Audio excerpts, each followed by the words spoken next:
Straightforward. Did it install? It was easy. I just explained it. No, you got to fight with those hoses a little bit, fight with the fittings, but it's in there, and I'm pretty confident it's going to work.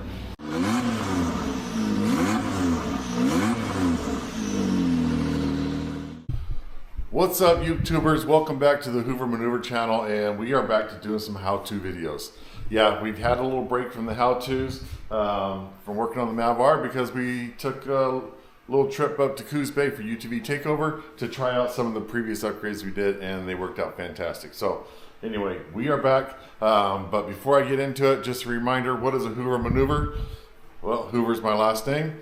Hoover Maneuver, it's just a catchphrase I picked up from my brother, kind of a funny guy, and anytime you kind of screwed up but it worked out for the best, or you did a nice little trick that nobody else thought of or whatever, he called it a Hoover Maneuver, so I just kind of adopted that. I do a lot of that stuff that just happens to work out, not as intended, but it worked out. So, all right, today we are going to be working on the catch can. We finally got a catch can.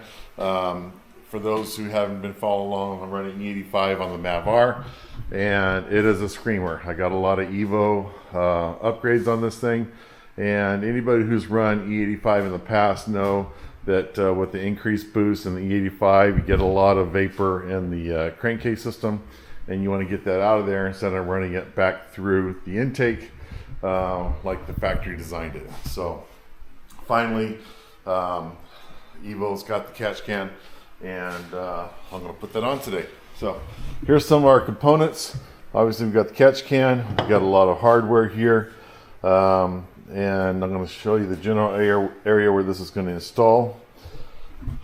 So previously I put in the high flow intake, and so if you got the stock intake, your installation will vary slightly, but basically the catch can is going to install up here, and I'm going to move it way back here, hopefully to avoid any debris and rocks that may hit the filter. The filter's not on here yet, but it can go anywhere in this area. I'm going to push it all the way back to hopefully protect it mostly from the filter there.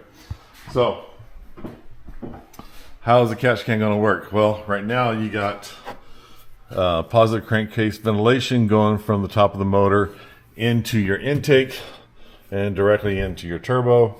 And yeah, it's not the best situation.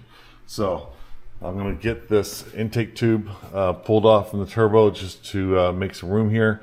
I'm going to disconnect where the PCV is going in to the turbo to the intake system, and we'll show you more as we go along.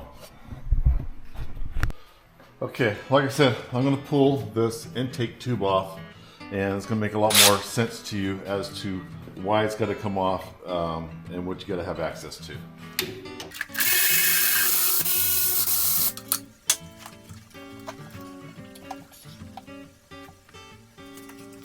Okay, to get the rest of the way off, I do have to take the hose loose from the top of the valve cover up there. Okay, so up here at the top, I've got that hose clamp loose, and we're going to pull this out, and it's going to make a lot more sense to you.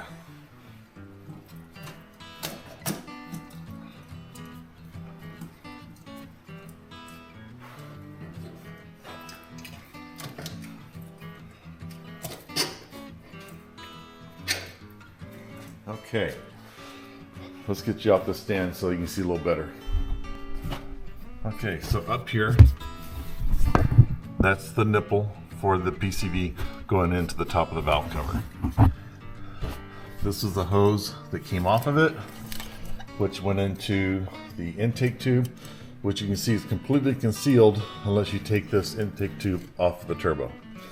So what we're going to end up doing is we're going to end up plugging this, because they're no longer going to have the crankcase ventilation going into the intake. So we're going to plug this, and then we're going to run a hose from this nipple over to the catch can, which we're going to have over here. A little tip for you that when you're reaching into places like that and some of the frustration is starting off with the right tool. So the nipple coming out of the top of the valve cover, the hose clamp there is a quarter 1/4 socket.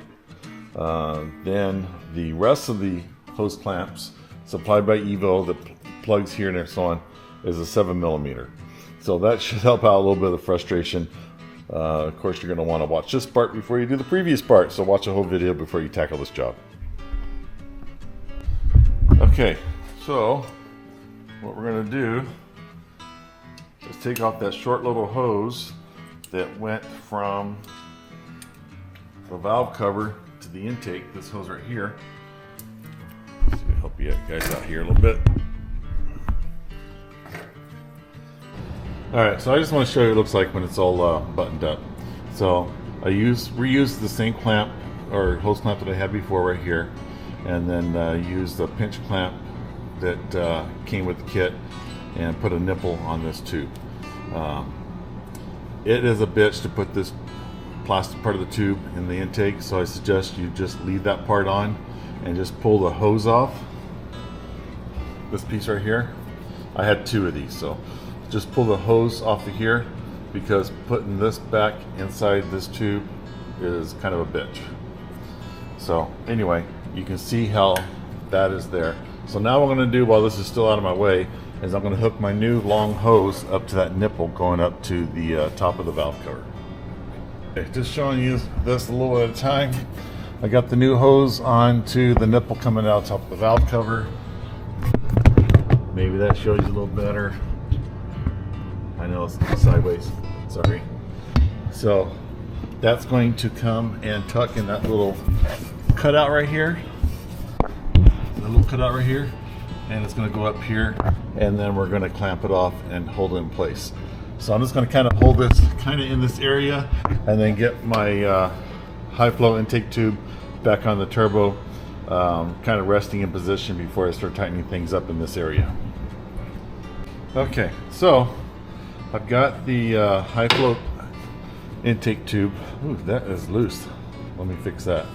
But that has to ride in this concave area, and so the hose that comes for the hose here is just going to lay over the top of the intake tube, and then I've got it secured right here. So next thing I'll do is we'll get the catch can mounted up here, and we'll route this to it, and then we'll take our overflow hose and we'll get it routed. Okay, side note, you saw me wiggling this and it was real loose. In fact, it was coming off. Here's the thing, if you got the high flow intake from Evo, it is a tight fit. It's you got to monkey around with it. It doesn't just fall into place. I mean, once you have this on down here, we're talking about the high flow intake install, and then you go up there and it's got to poke through, go to the air box.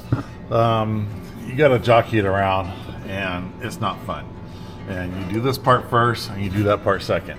Well, right now with what we're doing, we're just taking this off to get out of our way. Highly recommend you take your boost tube off so you have easy access to this, because what happens is you got plenty of coverage here, but on the back side, which you've got to monkey around and get your hand in here and feel the back side, and you don't have coverage over there. So please be extra careful. Make sure that you've got your intake tube on good, and I've got it on good now, and the way I was able to get it on good is getting this out of my way. You're fighting a few things. So you can see that stubby in there.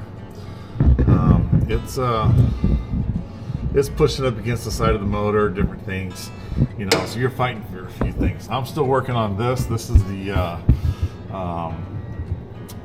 catch can hose. I can't make it too high because coming out of the top of the intake, or coming out of the top of the valve cover, it's kind of pointing down at like a 7 o'clock or 4 o'clock angle.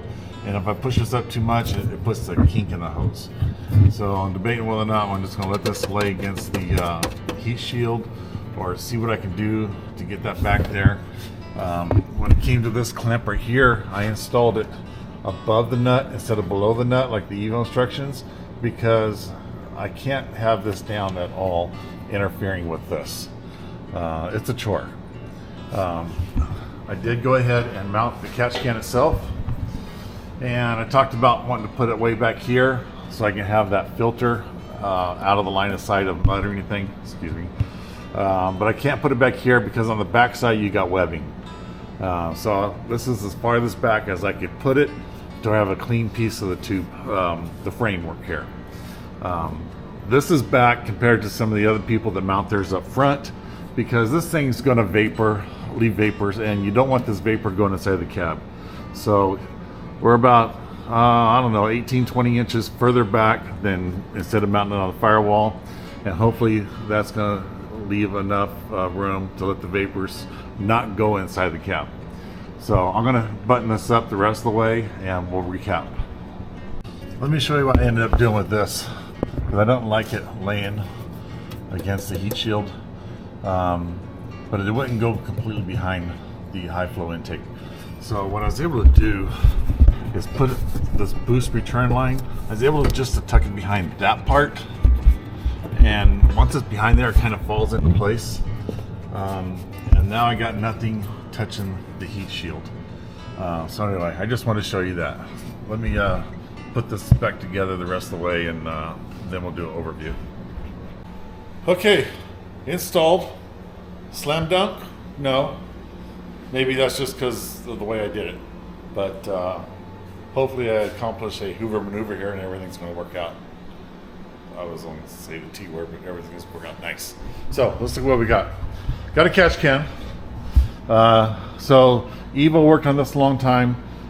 There was complaints from some of the other manufacturers about where they located the catch can, fumes going inside the cab, whatnot. So Evo came up with this. They mounted it back here. This is as far back as I can get it because there's webbing back here, but I think this is going to be good. There is some ventilation up there where hopefully it's just going to come out and go right off the top with not going in the cab. So I'm kind of going a little bit backwards here, but up here, here's the tube that goes to the top of the valve cover. And I got that routed.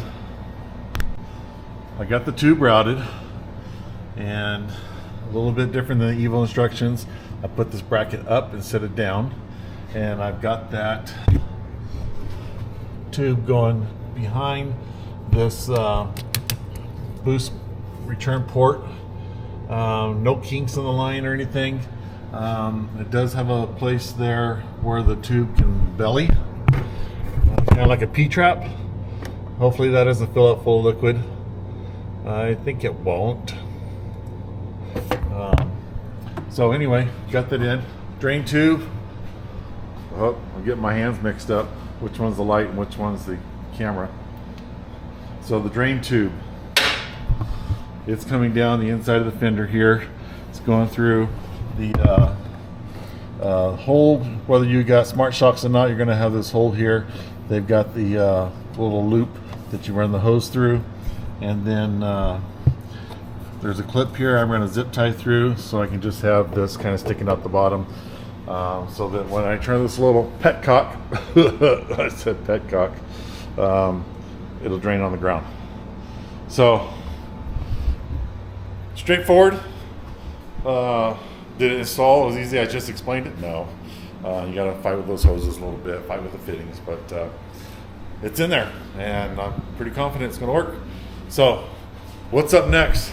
Next, I've got bulletproofing kit, fuel rail. I've got the reinforcement kit for the intake plenum. I've got the clamps to hold the hoses down. I got to do a oil change since I'm running 91 right now, but I haven't done the oil change since I switched from E85 back to 91. I've got some new funnels here to go from the motor down to the drain pan. It's got the special little cutout. It's actually the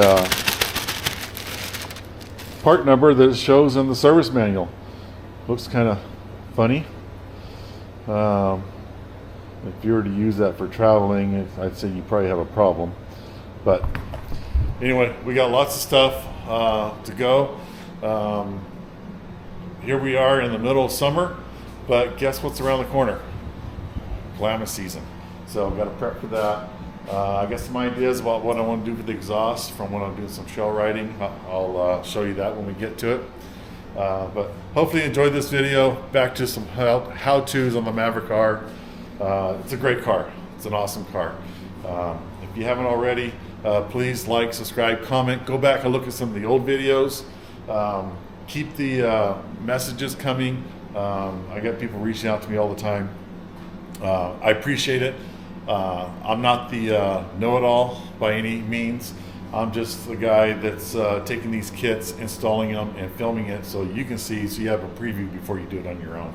And hopefully it helps you out. So anyway, till next time, see ya.